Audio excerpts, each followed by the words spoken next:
नमस्कार। देखिए, लगता है दुनिया भर को खबर बताने वाले आज तक के खुद की खबर उनको नहीं लग पा रही है। उन्होंने भी हाल ही में एक ऐसी स्टोरी की जिससे अखिलेश यादव और समाजवादी पार्टी इतनी भड़क गई कि वो उनको जो है ना जान बचाने की आफत पड़ गई। किनको? आज तक वालों को। पूरी कहानी बताता हूँ आपको, वीडियो में बने रहिएगा। आपको बहुत रोचक कहानी है जिसकी वजह से जो है ना पुलिस को भी जो है ना कमांडो भेज करके जो है ना आज तक वालों को बचाना पड़ा। अब ये खबर परसों तक क्या रूप लेगी पता नहीं, लेकिन आज तक तो यही है। आपको मैं बताता हूँ पूरी कहानी क्या हुई है। आपने महाभारत देखा है? हाँ, वही महाभारत। उसमें महाभारत में एक प्रसंग आता है, प्रसंग का मतलब एक एपिसोड आता है जिसमें जो है ना गांधारी मतलब दुर्योधन की माँ, शकुनी की बहन, वो कृष्ण जी को मतलब श्री कृष्ण जी को श्राप देती है। श्राप मतलब वो नहीं, श्राप का मतलब पुराने ज़माने के लोग जो ठीक ठाक लोग होते थे वो श्राप देते थे, मतलब कि कर्ज करते थे, कोसते थे। और पुराने ज़माने के लोग इतने अच्छे थे उनका श्राप सच भी हो जाता था। आजकल श्राप सच होने लगते हैं तो मामला कहाँ से कहाँ पहुँच जाता है आप भी जानते हैं। तो गांधारी कृष्ण जी को श्राप देती है कि कृष्ण जी आपकी वजह से मेरे पूरे वंश का नाश हो गया। मतलब गांधारी का भाई, कृष्ण जी ने जो पूरा का पूरा फील्डिंग बिठवाई थी कौरवों की जो है पांडवों के जरिए, उस फील्डिंग में जो है पूरे के पूरे वो निपट गए थे सारे, कोई कौरव नहीं बचा था। दुर्योधन बचा था, आखिर में दुर्योधन को भी जो है समुद्र उससे तालाब से निकालवा करके जो है वो भीम के हाथों जो है उनको भी जो है ठिकाने लगवा दिया था कृष्ण जी ने जो है। क्योंकि कृष्ण जी की मदद के बिना तो पांडव जीत ही नहीं सकते थे कुछ भी, कि सारा जो व्यू रचना से लेकर के सब कुछ कृष्ण जी की हुई थी। कृष्ण जी उनकी तरफ तो भले वो धर्म की तरफ थे, लेकिन कृष्ण जी के बिना जीत नहीं सकते थे। तो गांधारी ने पूरा का पूरा जो माना इनको जो है पूरे अपने परिवार के नाश का जो कारण माना वो कृष्ण जी को माना, क्योंकि वो ये समझते थे कृष्ण जी ना होते तो पांडव कभी जीतते नहीं। और जो छल प्रपंच भी काफ़ी हुए इसमें, भाई कर्ण को धोखे से मारा गया, इसको जो है थामा के जो पिताजी गुरु द्रोणाचार्य उनको धोखे से मारा गया, कई घटनाएं ऐसी हुई। तो सबको लगता था उस जमाने में, गांधारी को भी ये लगा कि भाई जो ये सारी घटनाएं हुई हैं इन सब के पीछे श्री कृष्ण जी हैं, और श्री कृष्ण जी की वजह से उनके पूरे वंश का नाश हो गया, कि सारे तो कौरव मारे गए थे, वो तो कोई बच्चा तो था नहीं उनका जिसको कहते नाम लेवा होता आज की भाषा में अगर कहे। तो कृष्ण जी ने गांधारी को, जब ये बातचीत हो रही थी तो गांधारी ने श्री कृष्ण जी को एक श्राप दिया। उसमें गांधारी ने कहा था श्री कृष्ण जी से कि आने वाले तुम्हारी वजह से मेरे वंश का नाश हुआ, मैं श्राप देती हूँ कि तुम्हारे यदुवंश का भी जो है पूरा का पूरा नाश होगा, ऐसे ही जैसे मेरे वंश का नाश हुआ। तो आज तक के जो रिपोर्टर हैं, जो अच्छे रिपोर्टर रहे होंगे, बुद्धिमान तो रखता ही है, खैर आज तक के सभी रिपोर्टर बुद्धिमान ही होते हैं, तो उन्होंने एक स्टोरी बनाई अपने इंडिया टुडे में। उसमें लिखा कि इस गांधारी के श्राप के चलते यादव का जो परिवार है, मुलायम सिंह यादव का परिवार पूरा उस श्राप के चलते पूरा बिखर रहा है। और जो मतलब कि जो टांग खिंचाई, एक दूसरे खींचतान, झगड़े जो हो रहे हैं परिवार में, उसी श्राप के चलते हो रही हैं। क्योंकि गांधारी ने कृष्ण जी को श्राप दिया था कि यदुवंश का भी ऐसे ही नाश होगा जैसे नाश जो है वो गांधारी के परिवार का हुआ, मतलब कौरव परिवार का हुआ था। इसमें स्टोरी में उन्होंने जो है वो भी लगा दिया जिसको कहते हैं कि वो जो लालू यादव में जो परिवार में झगड़ा चल रहा है, वो अच्छी किडनी, बुरी किडनी, गंदी किडनी। आपने देखा पहली बार दुनिया में ऐसा हुआ होगा कि जो भाई जिसने किडनी दी उसकी किडनी को जो है ना गंदी किडनी बता दिया गया। हालांकि जब दी गई थी उसके बाद तो लालू यादव ने बड़े दिन तक मज़े से अपना जो भी पीते होंगे, खाते पीते होंगे, खाया पिया उस किडनी की बदौलत कि ये किडनी थी। उनकी जो बेटी है रोहिणी आचार्य, अब चुनाव वो क्या हारे वहाँ जो बिहार में जो जिसको कहते हैं कि खेला हुआ, उसमें आरजेडी निपट गई। आरजेडी निपटी तो जो परिवार की जो एकता है वो भी निपट गई। उसमें खूब जिसको कहते हैं ना खींचतान, जो है ना एक दूसरे कुर्ते फाड़ कपड़े फाड़ वाली कहानी चल रही है।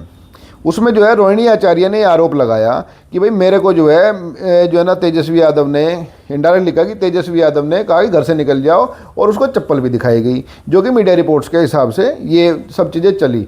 बात रोहिणी आचार्य के ऊपर जो है ना आरोप भी लगे कि भाई इन्होंने ऐसा कह दिया। तो रोहिणी आचार्य ने फिर कहा कि मेरी किडनी को गंदी किडनी बताया गया।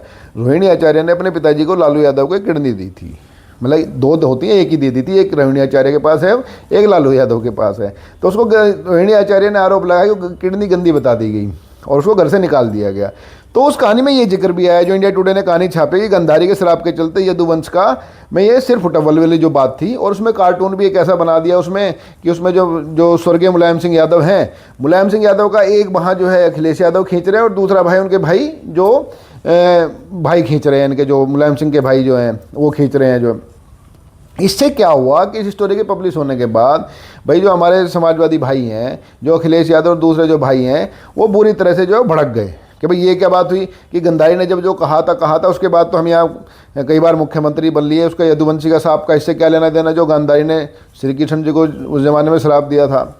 तो उस शराब के चलते जो स्टोरी छपी उसमें पूरा ये बताया गया, जो स्टोरी जो मतलब कि जो कहानी जो इंडिया टुडे ने छापी उसमें ये बताया गया कि जो यादव परिवार में, चाहे वो बिहार में हो चाहे यहाँ उत्तर प्रदेश में हो, यहाँ मुलायम सिंह यादव का, स्वर्गीय मुलायम सिंह यादव का नाम लिया अगर, वहाँ लालू यादव है, कि इस परिवार में जो सिर फुटबल है, जो झगड़ा है, जो परिवार की एकता टूट रही है, एक दूसरे के जो है सब लोग कपड़े उतारने पे आ गए हैं, मतलब कि पूरी तरह बदनाम करने पे उतर आए हैं और एकता ख़त्म हो गई है, वो सब जो हुई है वो हुई है गांधारी के श्राप के चलते। क्योंकि गांधारी ने श्राप दिया था कि जो यदुवंश का नाश हो जाएगा। अब इससे पूरे जो समाजवादी पार्टी हो भाई लोग भड़क गए, इन्होंने जो ना आज तक के जितने दफ्तर थे वो सब उन्होंने घेर डाले और घेर के जो है बेहद आक्रोशित, हमारे अखिलेश भैया भी जो है नाराज़ हो गए। अब अखिलेश यादव के साथ दिक्कत क्या है, नेता तो अखिलेश यादव ठीक है, पारिवारिक नेता है, आज की दौर में पारिवारिक नेता कम ही बचे हैं भारतीय राजनीति में। पारिवारिक नेता है और उनके खिलाफ पहले भी खेल हो चुका, जैसे वो टोटी चोर वाला खेल था, टोटे वाले चोर वाले में भी अखिलेश यादव ने साबित किया कि भैया ये सारी चीज़ें गलत थी, प्लांट किया गया था कि मैं टोटी चोर नहीं हूँ। अखिलेश यादव ये कहते कहते थक गए, उन्होंने जानकारी भी दी, फैक्ट भी दिया कि भाई मैं टोटी चोर नहीं हूँ, लेकिन फिर भी कुछ लोग उनको जो है लगातार टोटी चोर कहते हैं। तो भैया हमारे जो है टोटी चोर अखिलेश यादव जो कि नहीं है टोटी चोर, उन्होंने जो बताया और लगता भी है कि जो उन्होंने सबूत दिए थे कि वो किसी का प्लांट किया हुआ खेल था, वो भी इससे नाराज है। उन्होंने कहा भाई आज तक वालों ने ये गड़बड़ किया, और आज तक से उनकी नाराजगी इससे पहले धर्मेंद्र की खबर को लेकर भी थे, वही हमारे हीमैन, जिस दिन हीमैन जो है हॉस्पिटल में एडमिट थे और रिकवर कर रहे थे, डिस्चार्ज होने वाले थे, उस दिन आज तक ने खबर चला दी थी कि भाई धर्मेंद्र यादव, सॉरी माफ़ कीजिएगा, धर्मेंद्र यादव नहीं मतलब धर्मेंद्र जो हमारे हीमैन है वो गुजर गए, मतलब स्वर्गवासी हो गए। उस बात को लेकर के सन्नी देओल भी भड़क गए थे रिपोर्टरों पे जो है कि तुम कुछ भी खबर चलाते हो, और बल्कि हुआ क्या उसके बाद तो जिस खबर के अगले दिन जो है धर्मेंद्र डिस्चार्ज होकर के अपने घर में आराम कर रहे हैं। हम तो दुआ करेंगे कि भी वो 100 साल से भी ज़्यादा जिए, स्वस्थ रहें। जय धर्मेंद्र के भी दुनिया फ़ैन है धर्मेंद्र की जो है, तो धर्मेंद्र तो ये नाराज़ चल ही रहे थे। इसके साथ अभी अखिलेश भैया भी नाराज़ हो गए, तो अखिलेश के कार्यकर्ताओं ने आज तक के खिलाफ ज़बरदस्त हल्ला बोल दिया। लखनऊ से लेकर के तमाम जगह, नोएडा में इनके जो ऑफिस है उसको घेर लिया गया। नोएडा में इस लेवल का हंगामा हुआ, कार्यकर्ताओं को गुस्सा देखते हुए जो है उसमें स्पेशल फोर्स ऑफिस में उतारनी पड़ी, इनको बचाने के लिए जो है जो स्पेशल कमांडो फोर्स है वो उतारनी पड़ी। तो उसके बाद धीरे धीरे करके हुआ क्या है कि उसमें दबाव इतना बड़ा आज तक पे, आज तक ने इंडिया टुडे से वो स्टोरी हटा दी जिसमें कहा था कि भाई यदुवंश का जो फिलहाल जो हो रहा है यादव में, मुलायम सिंह यादव के यहाँ और लालू यादव के यहाँ, वो गांधारी के श्राप के चलते हो रहा है। तो वो स्टोरी तो उन्होंने हटा दी। कमांडो के चलते एक लिमिट से ज़्यादा कार्यकर्ता तो नहीं बढ़ पाया क्योंकि स्पेशल फोर्सेज उतार दी गई वहाँ पे जो है इनके आज तक के जो है दफ्तर को बचाने के लिए। आज तक के दफ्तर में सब चीज़ें बैठते हैं। तो इसके बाद आज तक ने कोई माफ़ी नहीं मांगी, कोई स्पष्टीकरण नहीं दिया। अखिलेश यादव ने कहा कि ये स्टोरी बेहद गलत है और इस तरह की स्टोरी नहीं होनी चाहिए, राजनीतिक रूप से ये स्टोरी गलत है। तो इसके बाद आज तक ने क्या किया कि इंडिया टुडे से वो स्टोरी जो है वो हटा दी, कोई स्पष्टीकरण नहीं दिया। लेकिन अब इंडिया टुडे के अगर उसके जो ऑनलाइन वर्जन पे अगर हम लोग जाते हैं, जिस पर अगर क्लिक करते हैं तो वो पेज अवेलेबल है नहीं अब। तो इसका मतलब है कि आज तक ने ये तो समझ लिया कि अखिलेश यादव उनके कार्यकर्ता भड़क गए और ये स्टोरी हटानी पड़ेगी। तो लेकिन कोई स्पष्टीकरण नहीं है कि कोई स्टोरी क्यों हटाई, वो कार्टून क्यों हटाया, जिस कार्टून को मैंने बताया कि जिसमें स्वर्गीय मुलायम सिंह यादव को लेकर के खींचतान हो रही है। एक हाथ मुलायम सिंह यादव खींच रहा है, मतलब स्वर्गीय मुलायम सिंह यादव का एक हाथ तो जो है ये अखिलेश यादव और दूसरा भाई उनका भाई खींच रहा है जो, तो वो भी हटा दिया गया। तो अब होकर के क्या हुआ कि शायद जो मैंने स्टार्टिंग में कहा था कि जो आज तक दुनिया ही खबर रखता है, शायद वो अपनी खबर नहीं रख पाया और उसके चलते इतनी फजीयत हुई। पहले धर्मेंद्र के मामले में फजीयत हुई, बल्कि धर्मेंद्र के मामले में तो इतनी फजीयत हो गई थी, जो ट्रोलर हैं सोशल मीडिया पे लोगों ने अंजना ओम कश्यप जिनकी स्टार रिपोर्टर है उनको मार दिया था क्योंकि उनका दिल के दौरा पड़ने निधन हो गया। वो खबर उन्होंने चलाई सोशल मीडिया पे इस चीज़ का बदला लेने के लिए कि इन्होंने जिंदा रहते धर्मेंद्र के मारने की खबर चलाई। अखिलेश यादव ने उस समय भी कहा था कि ये विश्वसनीय है, अब आगे से मैं किसी भी मीडिया वालों की खबर उठा करके, आज तक की खबर उठा करके मैं कोई ट्वीट नहीं करूँगा, क्योंकि अखिलेश यादव ने ट्वीट कर दिया था धर्मेंद्र को श्रद्धांजलि देने के लिए। फजीयत हुई तो बाद में उन्हें भी हटाना पड़ा। तो दो मामलों में अखिलेश यादव बड़े नाराज थे, लेकिन सबसे ज़्यादा नाराज इस यदुवंश वाली जो स्टोरी है कि गांधारी के श्राप के चलते ये सिर्फ फुटबल की स्थिति है यादव परिवारों में, उससे नाराज हुए। हालांकि आज तक ने वो स्टोरी हटा दी है, लेकिन कोई स्पष्टीकरण नहीं दिया। समाजवादी पार्टी के जो कार्यकर्ता, उनकी मतलब जो समाजवादी पार्टी के जो समर्थक हैं, उनकी मांग है कि भाई आज तक माफ़ी मांगे।